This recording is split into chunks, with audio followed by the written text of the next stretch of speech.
చూడండి కూర కంప్లీట్గా రెడీ అయిందండి. మనకి ఇంత గ్రేవీ సరిపోతుందంటే ఇక్కడితో స్టాప్ చేసుకోవచ్చు.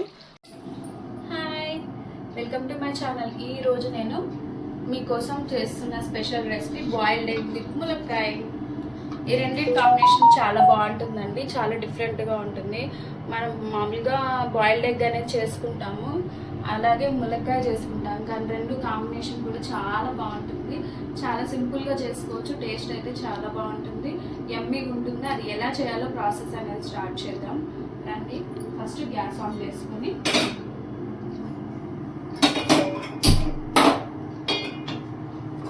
కళాయి పెట్టుకోవాలి. ఇది ఐరన్ అండి, నాన్ స్టిక్ కాదు, ఐరన్ కళాయి. చూడండి, కొంచెం ఆయిల్ వేసుకుంటే సరిపోతుంది, ఎక్కువ అవసరం లేదు, ఎందుకంటే ఇది నేను గ్రేవీ లాంటి కర్రీ చేస్తున్నాను అనమాట. ఓకేనా, కొంచెం ఆయిల్ అయితే సరిపోతుంది, మనం పులుసు లాగా చేస్తున్నాం కాబట్టి. తర్వాత కొంచెం తాలింపు గింజలు, అలాగే కొంచెం జీలకర్ర అండి. నేను ఏదైనా ఫుడ్లో జీలకర్ర ఎక్కువ వాడుతుంటాను.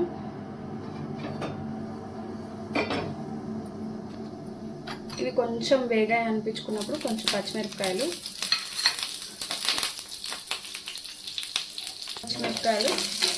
ఇవి కొంచెం వేగుతున్నాయి కదా, అప్పుడే మనం కరివేపాకు వేసేసుకోవాలి.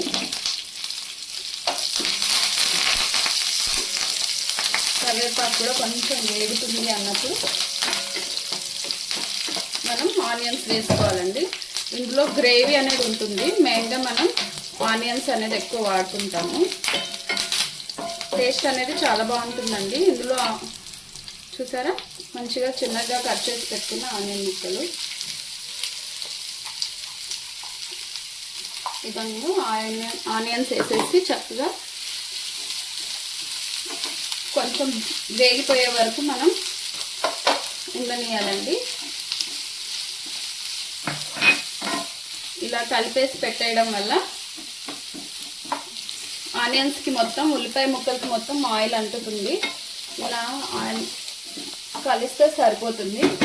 ఇది కొంచెం వేగడానికి టైం పడుతుంది కాబట్టి క్యాప్ పెట్టేస్తున్నాను. ఈ ఆనియన్స్ అన్ని వేగే వరకు మనం చిన్న పని చేద్దాం. ఏంటిది అంటే తెలుసా, ఈ చాక్ తోటి ఎగ్కి ఇలా క్రాక్స్ పెడదాం. ఎందుకంటే మన కర్రీ గ్రేవీ పీల్చుకొని ఇవి కొంచెం టేస్టీగా మారుతాయి, లేకపోతే చప్పగా ఉంటాయి. అందుకని అర్థమైందా ఎలా పెట్టాను? ఇక్కడ ఒకటి, ఇట్లా ఒకటి, ఎట్లయినా పెట్టుకోవచ్చండి, మీ ఇష్టం. ఇట్లా ఒకటి, ఇలా ఒకటి కటింగ్ చేసుకుంటూ కంప్లీట్గా జస్ట్ ఇలా మనం ప్రెస్ చేస్తే చాలు, కట్ అయిపోతుంది. ఎక్కువ ఏమీ అవసరం ఉండదు. ఎక్కువ కట్ చేయకండి, మళ్ళీ ఎగ్గు మొత్తం బ్రేక్ అయిపోతుంది అనమాట. అందుకనే జస్ట్ ఇలా కట్ చేస్తే చాలు, లోపల వరకు అంత వెళ్ళాల్సిన అవసరం లేదు. జస్ట్ మనకి ఉన్న పైన ఒక్క లేయర్ నుంచి లోపలికి వెళ్తే సరిపోతుంది. నేను 4 eggs తీసుకున్నాను. ఇట్లా మీకు నచ్చినట్టుగా కట్ చేసుకోండి, అంతే.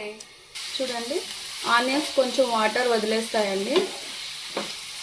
కొంచెం ఉడికిన తర్వాత ఇప్పుడు మనం సాల్ట్ వేసుకుందాం. ఇదిగోండి, నేను రాక్ సాల్ట్ వాడుతున్నాను, దొడ్డుప్పు అంటారు కదా అది. ఎందుకంటే పులుసు కర్రీలోకి మనం ఇది వాడుకోవచ్చు, అన్నిటికీ అయోడైజ్డ్ సాల్ట్ వాడకూడదు అనమాట. ఎందుకంటే అందులో అయోడిన్ ఎక్కువ ఉంటుంది, అంత ఎక్కువ కంటెంట్ మన బాడీకి అవసరం లేదు, కొంచెం సరిపోతుంది. కాబట్టి ఎక్కువ అయోడైజ్డ్ సాల్ట్ వాడడం వల్ల హైపోథైరాయిడిజం అవి ఎక్కువ వస్తుంటాయి. అందుకనేసి మనం కొన్ని పులుసు కర్రీలోకి రాక్ సాల్ట్ వాడడం సరిపోతుంది, మంచిది అట్లా వాడడం వల్ల. చూసారా, ఇప్పుడు మనం సాల్ట్ వేయడం వల్ల ఆనియన్స్ త్వరగా వేగిపోతాయండి. ఆనియన్స్ 70% ఉడికిపోయాయండి. ఇప్పుడు మనం కొంచెం పసుపు వేసుకుందాము. పసుపు కూడా చక్కగా ఇందులో వేగిపోతుంది అన్నమాట. కలర్ చూసారా చేంజ్ అయింది. ఇప్పుడు ఇలా కలుపుతూనే ఒక 2 seconds వదిలేయాలండి. వదిలేస్తే మంచిగా పసుపు కూడా వేగిపోతుంది. మీరు పసుపు అనేది ఇట్లా మీరు ఆయిల్ ఉన్నప్పుడు వేయాలండి.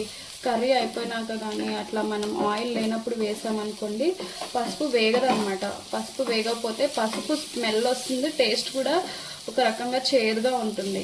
అలాగా మన కర్రీ అనేది డిస్టర్బ్ అవ్వకూడదు అంటే కరెక్ట్ టైంలోనే పసుపు వేసుకునేలాగా చూసుకోండి. చూడండి ఇప్పుడు చూడండి టమాటాలు వేస్తున్నాను. ఒక 2 టమాటాలు వేసానండి చిన్న చిన్న ముక్కలుగా. దీనివల్ల కర్రీకి మంచి గుజ్జులాగా వస్తుంది, ప్లస్ టేస్ట్ అనేది బాగుంటుంది. ఇప్పుడు టమాటాలు కూడా కొంచెం వేగే వరకు ఉంచుకోవాలి.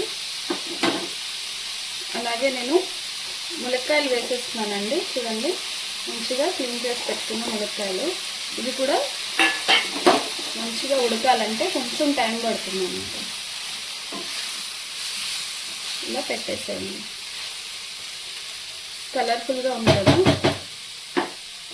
ఇప్పుడు క్యాప్ పెట్టేసేద్దాం. Tick tick tick. చూడండి మంచిగా కర్రీ అనేది హాఫ్ కుక్ అయింది.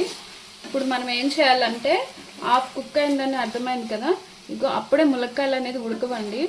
ఉడకకపోయినా సరే హాఫ్ కుక్ అయింది కాబట్టి మనం ఇందులోనే కారం వేసేసుకోవాలి. కావాల్సినంత సాల్ట్ కూడా వేసేసుకోవచ్చు. ఎందుకంటే మనకి ములక్కాయలోకి ఉప్పు కారం అన్నీ వెళ్ళాలి కాబట్టి. చూసారా 3 స్పూన్స్ కారం వేసాను. మీ ఇంట్లో సరిపోయేంత కారం మీరు వేసుకోండి. మాకు ఇంత సరిపోతుంది. ఓకే, నేను సాల్ట్ ముందే వేసాను కదా, కొంచెం వేసాను. నెక్స్ట్ మళ్ళీ నేను చింతపండు గుజ్జులో కొంచెం ఉప్పు వేసి పిసుకుతానండి. ఆ గుజ్జు రెడీ చేసి పెట్టుకున్నాను. అందులో సాల్ట్ సరిపోతుంది కాబట్టి ఒకవేళ సరిపోకపోతే లాస్ట్లో మనం సాల్ట్ చూసి మనం అడ్జస్ట్ చేసుకుంటే సరిపోతుంది. చూసారా కారం అది కలిపేసాను. ఇప్పుడు క్యాప్ పెట్టేసి కారం కూడా వేగేదాకా ఉంచుకోవాలి.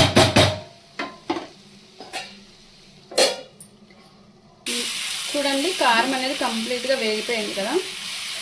ఇప్పుడు మనం చింతపండు గుజ్జు అండి ఇది వేసేసుకున్నాము. ఇది మంచిగా కలుపుకోవాలి. ఈ గుజ్జులోనే ములక్కాయలు అనేది కంప్లీట్గా ఉడికిపోతాయి అన్నమాట. అలాగే ఈ ఉప్పు కారం అన్నీ పీల్చుకుంటాయి. ములక్కాయ లోపల వరకు ఉప్పు కారం వెళ్ళి గుజ్జుగా తయారవుతుంది. టేస్ట్ అనేది దీని వల్లనే వస్తుందండి. చూసారు కదా, ఇలా మనం హై ఫ్లేమ్లో కొంతసేపు ఉడికించాలి. దీంట్లోనే బాయిల్డ్ ఎగ్స్ వేసేస్తున్నాను. చూడండి అంతే. ఆల్రెడీ బాయిల్ అయిన ఎగ్సే కాబట్టి ఏం ప్రాబ్లం ఉండదండి. ఇలా వేసేసుకుంటే సరిపోతుంది. ఓకేనా. ఇవే ఎగ్స్ మళ్ళీ మనం ఆయిల్లో ఫ్రై చేసి ఇందులో వేసుకోవచ్చు, కానీ నేను అలా ఏం చేయట్లేను. ఎందుకంటే అలా ఫ్రై చేసిన ఎగ్స్ మా బాబు ఇష్టంగా తినడు. ఇలా అయితే తినేస్తాడు. అందుకని ఈ విధంగా నేనేం ఫ్రై చేయకుండా జస్ట్ బాయిల్ చేసిన ఎగ్సే ఇలా కటింగ్ చేసేసి పెట్టేశాను. ఈ కటింగ్లోకి పులుసు అంతా వెళ్తుందండి. చూస్తున్నారు కదా. ఇప్పుడు హై ఫ్లేమ్లో ఇలా ఉడికించుకుంటూ ఉంటే మనకి ఎంత గ్రేవీ కావాలో అంత దగ్గరకు వస్తుంది. అలాగే టేస్ట్ కూడా మనకు సరిపోతుంది. క్యాప్ పెట్టేసి ఉడికించేసేయండి. చూడండి కూర కంప్లీట్గా రెడీ అయిందండి. మనకి ఇంత గ్రేవీ సరిపోతుందంటే ఇక్కడితో స్టాప్ చేసుకోవచ్చు. ములక్కాయ కూడా మంచిగా ఉడికిపోయింది. చూసారా అలా లోపల నుంచి ఎలా వస్తుందో జ్యూస్. అలా కంప్లీట్గా ఉడికిపోయింది. ఇంకా కావాలి అనుకుంటే ఇంకా సిమ్లో పెట్టి ఉడికించుకుంటే ఇంకా దగ్గరకు అయిపోతుంది. లేదు ఇంత గ్రేవీ చాలనుకుంటే మనం ఉంచుకోవచ్చు. కారం అనేది మీరు తినేదాన్ని బట్టి వేసుకోండి. చూసారా కంప్లీట్గా ఎగ్స్ ఎట్లా కనిపిస్తున్నాయో దీని లోపలికి ఈ గ్రేవీ అనేది వెళ్తుందండి. అందుకే టేస్ట్ చాలా బాగుంటుంది. లాస్ట్గా మనం కొంచెమే కొత్తిమీర వేస్తున్నానండి. దీనికి అంత ఎక్కువ అవసరం ఉండదు. చూడడానికి చాలా బాగుంది కదా.